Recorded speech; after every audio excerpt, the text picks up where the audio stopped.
할렐루야. 아멘. 하나님의 은혜가 함께하기를 간절히 바랍니다. 아멘. 오늘은 예수님이 어떻게 태어나셨나, 혹은 예수님이 어떻게 이 세상에 오셨나, 이것을 성경이 기록해 주었어요. 자, 그래서 오늘 예수님의 태어나심이 어떻게 된 것인가 성경을 통해서 한번 듣고 오늘도 깨닫는, 그리고 또한 은혜를 받는 귀한 시간 되기를 간절히 바랍니다. 아멘. 자, 먼저 우리가 성경을 한 절씩 읽어가면서 좀 알려드리도록 합니다. 18절 말씀 다시 한번 읽겠습니다. 시작. 예수 그리스도의 나심은 이러하니라. 그의 어머니 마리아가 약혼하고 동거하기 전에 성령으로 잉태된 것이 나타났더니. 아멘. 예수 그리스도의 나심은, 여기 나셨다는 것은 태어나심은 이런 뜻이에요. 예수 그리스도가 어떻게 태어나셨느냐 라고 하면서 설명을 하는 거예요. 근데 설명을 하는데 먼저 누구 얘기를 하냐면은 어머니 마리아 얘기를 하는 거예요. 그렇죠? 어머니 마리아가 지금 누구와 약혼했대요? 요셉과 약혼했대요. 그러니까 어머니와 아버지가 지금 약혼한 상태구나. 아직 결혼은 안 한 거예요. 자, 그리고서 그 다음에 나오는 말씀이 동거하기 전에, 동거. 이거 동거를 또 다른 표현으로는 동침이에요. 이 마리아와 요셉이 약혼은 했지만 아직 결혼 안 했죠? 그리고 무엇도 안 했느냐? 동침도 안 했다는 거예요. 그런데 그렇게 동침하기 전에 임신이 됐다는 거예요. 어떻게 임신이 됐다 그랬어요? 성령으로 잉태된 것이 나타났다, 드러났다라는 거예요. 자, 그래서 여기 18절에서는 예수 그리스도가 어떻게 태어났냐? 한마디로 표현하면은 성령으로 잉태되었다, 이 말씀을 하고 있는 거예요. 여러분, 성령으로 잉태가 될 수 있나? 어때요? 좀 믿어지질 않죠? 아니, 임신을 하려고 그러면 남자와 여자가 육체적인 결합을 통하여서 아기를 잉태하는 거잖아요. 그렇죠? 그런데 예수님은 아버지 어머니가 이렇게 같이 동침도 하기 전에 임신이 됐는데, 성경은 그 임신이 어떻게 된 거냐? 성령으로 임신한 거다, 이렇게 말씀해 주고 있는 거예요. 야, 이렇게 이야기하면 사람들이 이 말씀을 믿을 수 있을까? 아니면 믿지 못할까? 여러분 같으면 어떠세요? 믿겠어요? 아니면 그거 좀 믿기가 힘드네. 이거 믿겠는데? 아마 대부분이 그러겠죠? 그런데 그렇게 해서 임신이 된 것을 누가 알았느냐? 남편 요셉이 알았다는 거예요. 그 19절에 나오죠? 자, 읽겠습니다. 시작. 그의 남편 요셉은 의로운 사람이라 그를 드러내지 아니하고 가만히 끊고자 하여. 아직 결혼도 안 했는데 성경은 이 요셉을 뭐라고 표현했어요? 남편이라고 표현했어요. 남편. 그렇죠? 아마 성경은 이미 이 요셉을 남편으로 인정하신 것 같아요. 그래서 남편 요셉은 그랬어요. 근데 남편 요셉은 어떤 사람이래요? 의로운 사람. 의롭다라고 하는 것은 올바른 사람이다 라고 하는 거예요. 그래서 이 남편 요셉이, 이제 약혼하고 결혼을 앞두고 있는 마리아가 난데없이 임신해가지고서 배가 불르니까 이 남편은 어떤 마음일까? 어떨 것 같아요? 황당합니까? 기가 막히죠.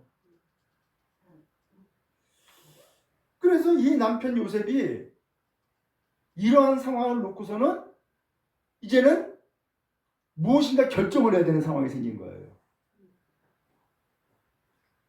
자, 그러면 어떻게 결정할 수 있을까? 둘 중에 하나죠? 에이, 그럴 수도 있지. 그리고 결혼할 수도 있고, 또 한편으로는 아니, 그럴 수가 있어? 그러면서 어떻게 해요?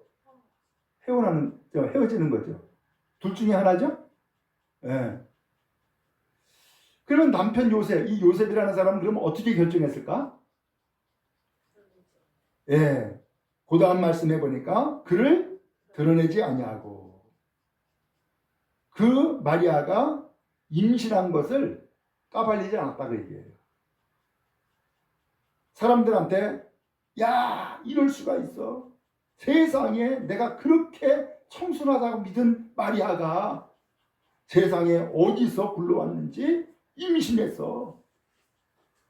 그래서 난 그 여자 차버릴 거야. 뭐 이럴 수도 있잖아요. 그런데 이 요셉은 그것을 드러내지 않았다는 거예요. 그리고서 뭐 했어요? 가만히 끊고자 했다. 이 끊고자 했다는 건 뭐예요? 아, 파혼해야겠구나. 헤어져야겠구나. 라고 결정을 한 거예요. 자,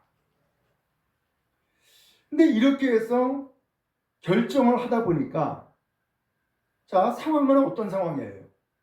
마리아는 임신한 상태고 요셉은 이제 파혼을 결정을 했고 그러면 이제 이 마리아가 임신한 그 아이는 어떻게 될까?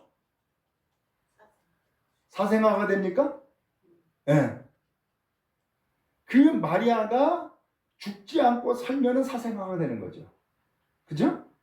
그런데 당시 율법에 의하면은 음행한 여자는 돌로 쳐 죽이게 돼 있어요. 그러면은 이 율법대로 마리아를 돌로 쳐 죽게 하면은 누가 죽어요? 예수도 죽는 거야. 그렇죠? 지금 이 요셉은 엄청난 결정을 한 거예요. 예수의 오심을 받아들이지 않는 혹은 예수의 이 세상에 오심을 막는 존재가 되어버린 거예요. 기가 막히죠? 나 한 사람의 결정이 나 자신을 생각하고 결정한 나 한 사람의 결정이 세상의 온 인류에게 영향을 미친다고 생각을 할까 안 할까? 생각 안 하죠. 여러분 마찬가지예요. 가정에서 식구 중 한 사람이 무엇인가 결정을 해야 돼. 근데 그 결정을 하는 것이 나 자신의 마음대로 혹은 나 자신의 계획이나 뜻대로 결정을 했는데 그것이 온 가족들에게 영향을 미친다고 생각해야 하네요. 생각을 별로 안 하죠. 그죠? 물론 정말로 깊이 있게 혹은 내가 이런 결정을 해서 혹은 내 어머니가 혹은 우리 형제가 어떻게 생각할까 혹은 어떤 어려움이 있을까 이런 생각을 하는 사람도 있지만은 그렇지 않은 경우에 나 자신만을 생각을 하지 내 인생 내가 알아서 하는데 무슨 상관이야? 이렇게 생각하면서 자기의 마음과 자기의 뜻대로 결정할 수가 있게 되는 거예요. 그런 경우에 가족들에게 영향이 끼칠까 안 끼칠까? 엄청난 영향을 끼치게 되죠. 어때요? 그런 의미에서 우리 한 사람의 결정이 대단히 중요하구나 라는 것을 알 수 있죠? 대단히 중요하구나. 자, 그런데 이렇게 해서 결정을 했어요. 근데 이 결정도 사실은 이 요셉이 좋은 사람이니까 이렇게 결정을 했어. 거기 뭐라고 돼 있어요? 그를 드러내지 아니하고 그랬죠? 그냥 드러내지 않았다라고 했으니까는 소위 말하면 사람들한테 말을 안 한 거야. 마리아가 임신했어. 난 배신당했어. 이런 얘기를 했다고 안 했다고? 안 한 거예요. 왜냐하면 이 요셉이 그렇게 말을 하면은 이제는 어떻게 돼요? 이 마리아가 돌에 맞아 죽을 수가 있어. 그리고 마리아가 임신한 아기도 태어나지도 못할 수 있어. 그러니까 내가 이 여자를 정말로 내가 헤어지긴 하지만은 이 여자의 운명을 내가 죽게 하지는 말아야지 라고 생각하고서는 그렇게 결정을 하고 판단한 거예요. 자, 그런데 20절 한번 또 읽겠습니다. 시작. 이 일을 생각할 때에 주의 사자가 현명하여 이르되 다윗의 아선 요셉아 내 아내 마리아 데려오기를 무서워하지 말라. 그에게 잉태된 자는 성령으로 된 것이라. 아멘. 이 일을 생각할 때 이렇게 생각하고 있을 때에 짠 나타났어요. 누가요? 주의 사자가. 성경에서 이 주의 사자라고 하는데 정확하게 이 주의 사자가 누군지는 성경 해석하는 사람에 따라 약간씩 차이가 있어요. 어떤 사람은 천사가 나타난 거야. 어떤 사람은 성령이 나타난 거야. 뭐 이렇게 해석을 해요. 어찌하든 주의 사자가 나타났어요. 어디에서 나타났어요? 예, 현몽하여 꿈에 나타난 거예요. 그러면서 이 주의 사자가 다윗의 아들 요셉아 하고선 요셉을 부르는 거예요. 그리고 이렇게 이야기를 하는 거예요. 네 아내 마리아 데려오기를 무서워하지 말라. 그에게 잉태된 자는 뭘로 됐다고요? 성령으로 된 것이다. 야, 내가 이렇게 생각하고 내가 이렇게 결정하려고 할 때에 주의 사자가 나타났단 말이에요. 왜 나타났을까? 도대체 왜 나타났을까? 지금 이 요셉은 마리아를 데리고 와서 결혼을 하려고 결정을 했어요? 헤어지려고 결정했어요? 헤어지려고. 그런데 주의 사자가 나타나가지고서 하는 첫 마디 이야기가 그 아내 마리아를 어떻게 하라고요? 데려오라 라는 거예요. 데리고 오는 걸 무서워하지 말어. 두려워하지 말어. 데려오라는 거예요. 여러분, 내 생각과 결정, 이것과 주의 사자가 나타나서 하신 말씀 같았어요? 틀렸어요? 서로 달랐어요. 그렇죠? 네. 그러면서 사자가 두 번째 이야기를 하는 거야.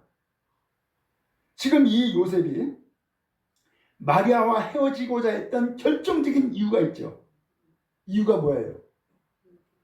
마리아가 임신했다는 사실이에요. 그게 이유야. 그러니까 주의 사자가 나타나서 이야기를 해주는데 그에게 잉태된 자, 마리아가 임신한 자는 임신한 것은 성령으로 된 거야 라고 알려주는 거예요. 아니 무슨 황당한 소리야. 아니 임신은 남자와 여자의 결합을 통해서 임신하는 거지 무슨 결합도 안 했는데 성령으로 잉태가 돼. 전혀 뜻밖의 이야기를 이 요셉이 들은 거예요. 근데 이것으로 끝나지 않고 또 이야기를 하는 거야. 21절 읽겠습니다. 시작. 아들을 낳으리니 이름을 예수라 하라.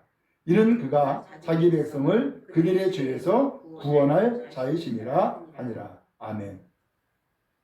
그리고 앞으로 어떤 일이 벌어질지 그리고 마리아가 임신한 그 아이가 누군지 이것을 설명해 주는 거예요. 자, 아들을 낳는데요, 딸을 낳는데요. 아들을 낳는데요. 그 다음에 이름까지 지어줬어요.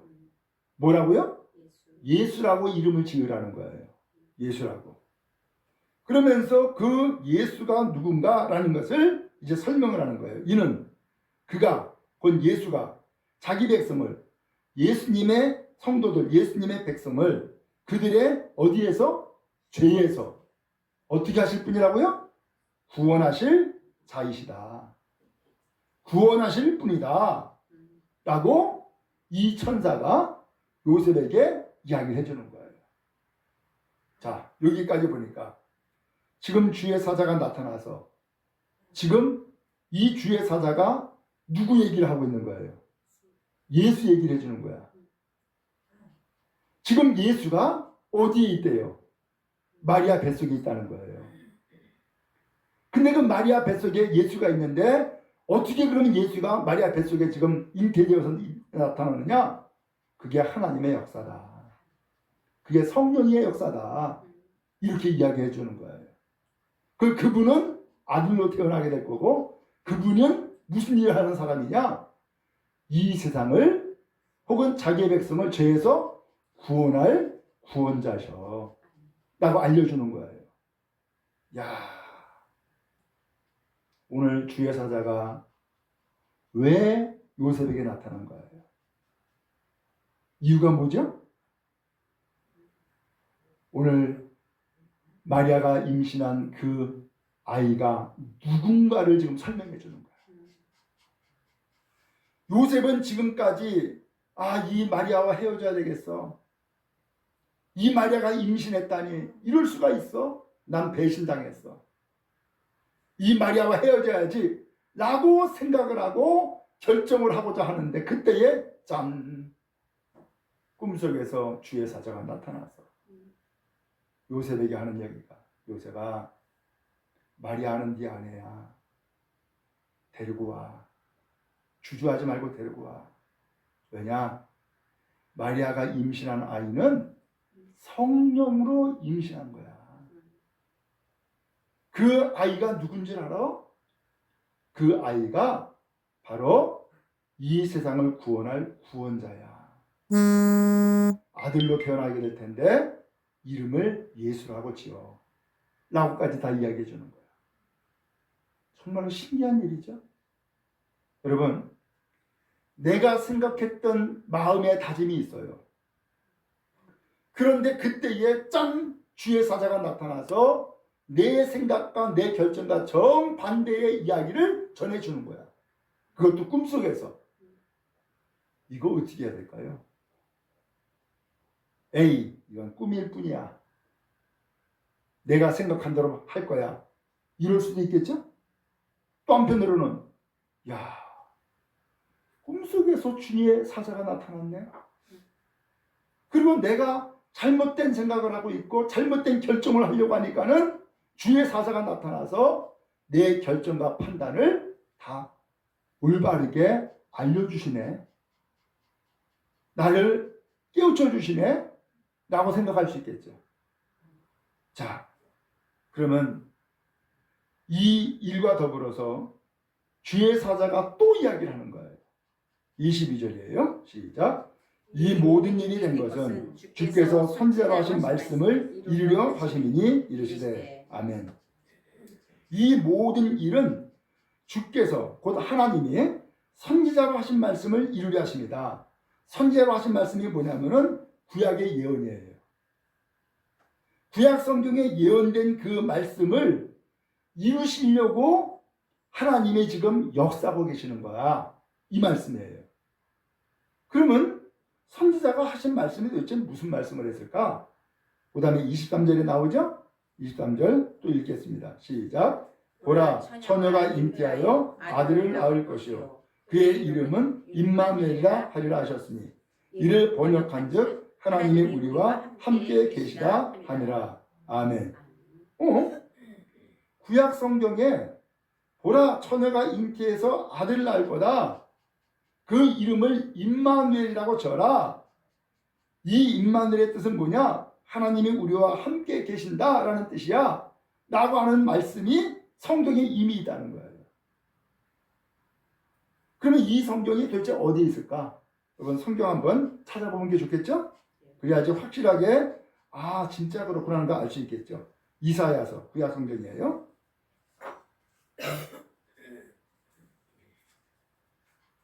이사야서 7장 14절.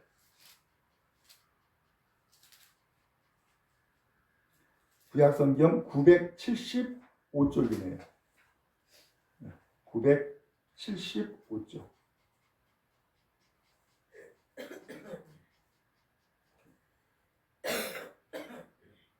이사야서 7장 14절.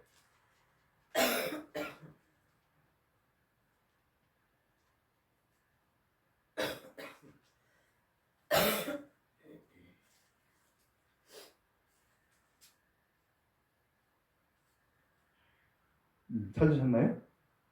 네, 이사야서 7장 14절. 네. 자, 찾으셨으면 같이 읽겠습니다. 시작. 그러므로 주께서 친히 징조를 너에게 주실 것이라. 보라, 처녀가 잉태하여 아들을 낳을 것이요 그의 이름을 임마누엘이라 하리라. 아멘.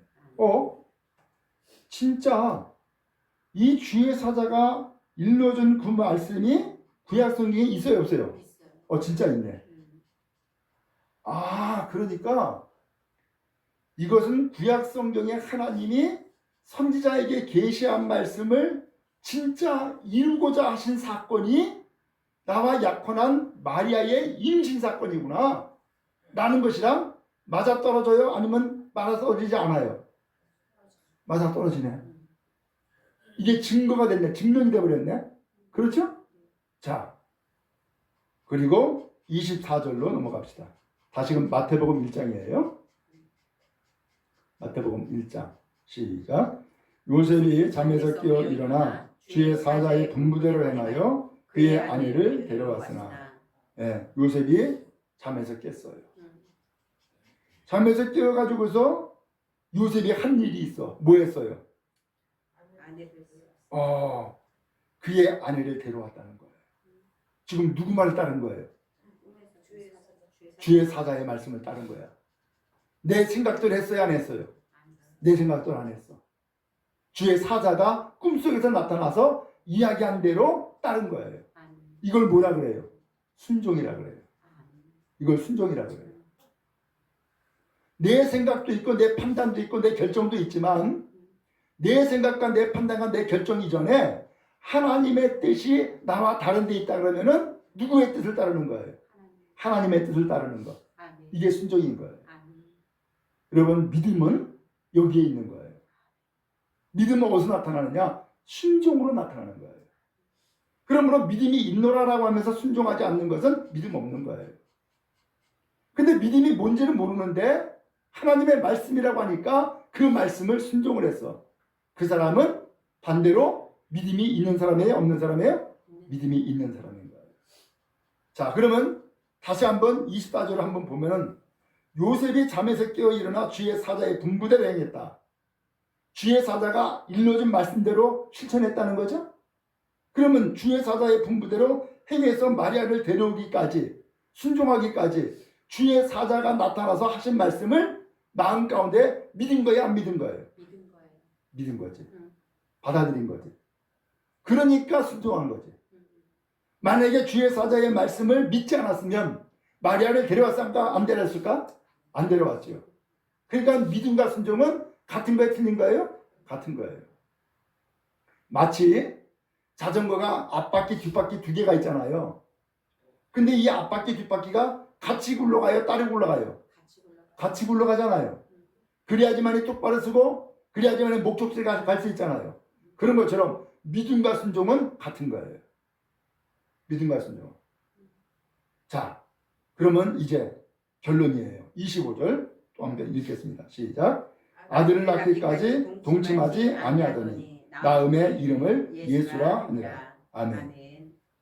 놀라운 것은 마리아가 성령으로 잉태됐다고 주의 사자가 일러줬잖아. 그러니까 이 요셉이 그 마리아가 임신해서 아기를 낳기까지 동침했대, 안 했대요? 동침 안 했대. 왜 안 했을까? 왜 안 했을까? 이 요셉은 동침하지 않은 이유가, 성경에는 안 나와요. 동침하지 않은 이유가 주의 사자가 일러준 그 말씀 때문이에요. 뭘로 잉태했다고? 성령으로. 근데 성령으로 잉태된 상태인데 요셉이 마리아와 동침하면은 어떻게 되는 거야? 성령으로 잉태된 거예요? 아니면 동침에다 아기 낳은 거예요? 이게 섞여질 수 있겠죠? 혼돈이 되겠죠? 그죠? 예. 그러니까 요셉은 마리아와 동참하지 않은 거예요. 말씀을 그대로 지킨 거예요. 그러더니만이 이 마리아가 드디어 아기를 낳았어. 아기를 낳으니까 이름을 뭐라고 지었다고요? 예수라고 했다는 거예요. 자, 결과적으로 예수님은 이 세상에 오셨어요, 안 오셨어요? 오셨어요. 그리고 더 나가서 이 세상에 그야말로 사람의 모습으로 태어나시기 전부터 이미 요셉의 마음에는 그 예수님이 계셔야 안 계셔요? 계시는 거예요. 그렇죠? 네. 천사의 주의 사자가 일러준 말씀에 순종한 순간부터 이미 요셉에게는 예수가 계신 거야. 그렇죠? 네, 예수가 계신 거예요. 그러면 예수가 그 요셉에게 계시기까지 그에게 지금 어떻게 해서 예수님이 그에게 계시게 된 거예요? 두 가지. 아까 두 가지 얘기했죠? 무엇 때문이에요? 믿음과 순종 때문에. 우리도 마찬가지예요. 예수님은 우리 각 사람에게 전부 다 임하셔서 오시기를 원하시는 거예요. 한 사람 한 사람에게. 그럼 요셉처럼 예수님이 우리의 마음 가운데 오시고자 한다 그러면은 내가 해야 될 일이 있네. 그게 뭐예요? 믿음과 순종인 거예요. 이 믿음과 순종을 통하여서 비로소 나의 삶에 내 마음에 예수님이 계시는 거예요. 이해가 되세요? 네. 그러면 여러분, 예수님은 이 요셉에게 아들로 태어나기 전에 이미 요셉은 얼굴도 모르지만 그 요셉에게는 예수님이 그의 마음 가운데 이미 영접되어 있는 거예요. 우리도 마찬가지예요. 예수님 이 세상에 오셨는데 여러분 만나봤어요? 못 만났어요? 네. 예수님을 직접적으로 인간적으로 어디에서 만납시다 가서 만난 적이 있어요, 없어요? 없으시죠?